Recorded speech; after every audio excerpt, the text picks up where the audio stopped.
Picture this. It's the American Revolution. The tiny Continental Army is up against the most powerful military force in the world, the British Royal Navy. Things look grim. But then a Yale graduate comes up with an idea. An idea so wild, so far out, it sounds like something straight out of a steampunk novel. This is the incredible story of America's very first secret weapon. And here it is. Meet the turtle. Yeah, I know. It doesn't look like much, does it? It's kind of clunky, it's made of wood, and honestly, it looks a bit like a giant floating acorn. But believe me, this strange little contraption was designed to be one of the most advanced pieces of military tech of its time. A ghost in the water, built for one single, incredibly daring purpose.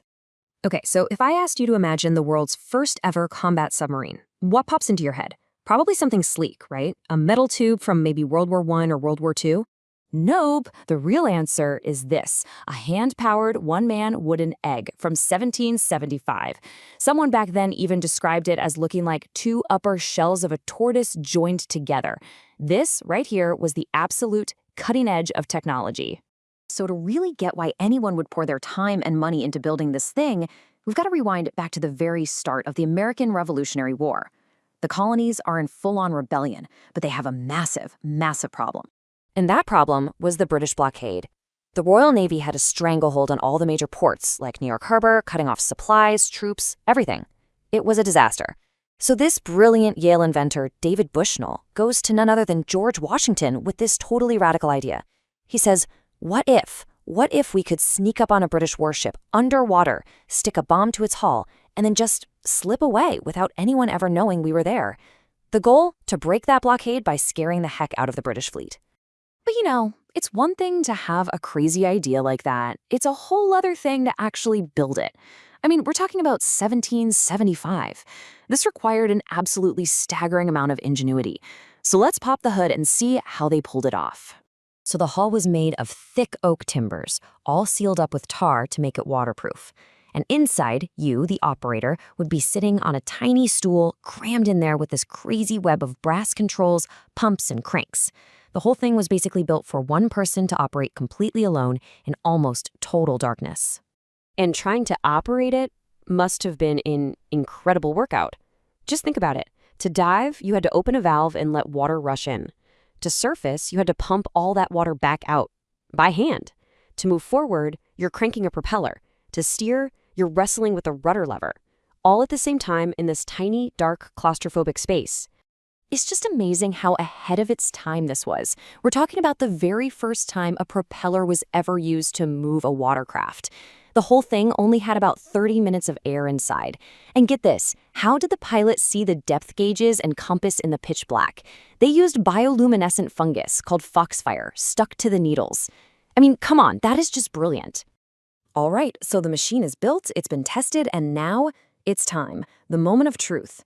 On the night of September 7th, 1776, a brave Army volunteer, Sergeant Ezra Lee, squeezed himself inside the turtle for its first, and as it turns out, its only combat mission. A solo mission against the most powerful navy on the planet. Man, what a journey it must have been. For 2 straight hours, Sergeant Lee fought the powerful currents of New York Harbor, hand-cranking his way toward the massive British flagship, the HMS Eagle. He finally gets underneath it and tries to use this hand-cranked drill to attach a 150-pound bomb, but he just couldn't get through the hull. With his air supply getting dangerously low and the bomb's timer ticking away, he had no choice. He had to abort the mission and get out of there. During his escape, Lee was forced to release the explosive. In his own official report, he described what happened next. He said the torpedo went off with tremendous violence, sending columns of water and wood high into the air. It was far from its target, but it definitely got the attention of the British soldiers nearby. But here's where the story gets a little complicated. Did it really happen that way? Well, the American account, which is based on Lee's detailed report, is pretty clear. It was the first submarine attack in the history of warfare. But if you look at the British naval records from that night, there's nothing. No mention of a strange underwater craft, no mention of a mysterious explosion. Some modern historians even wonder if the story was maybe a bit of propaganda, arguing that the mission itself would have been physically impossible. So, by any normal military standard, the mission was a failure. The turtle never sank a single ship. And to make matters worse, just a month later, the boat that was transporting it was sunk by the British, and the turtle, well, it was lost forever. But that is not where this story ends. Because the commander-in-chief himself, George Washington, had something to say about it. He called the turtle an effort of genius, but he also admitted that a combination of too many things were requisite for it to actually work. Think about that. He wasn't calling it a failure. He was saying it was a brilliant idea that was just too far ahead of its time. And honestly, that's the perfect way to see it. So, if it never really worked, why are we still talking about it more than 200 years later? Well, because that effort of genius planted a seed that would grow and eventually change naval warfare forever. It left behind an incredible legacy. The whole idea of the turtle has just fascinated engineers and historians for centuries. I mean, look at this. On the left, you've got an early diagram of the thing, and on the right, that's a fully functional replica they built for the TV show Turn, Washington's Spies. It just goes to show how much this revolutionary design still captures our imagination. At the end of the day, the turtle became more than just a failed experiment. It became a powerful symbol of American ingenuity. You know, that classic spirit of tackling an impossible problem with a bold, maybe even a crazy new idea.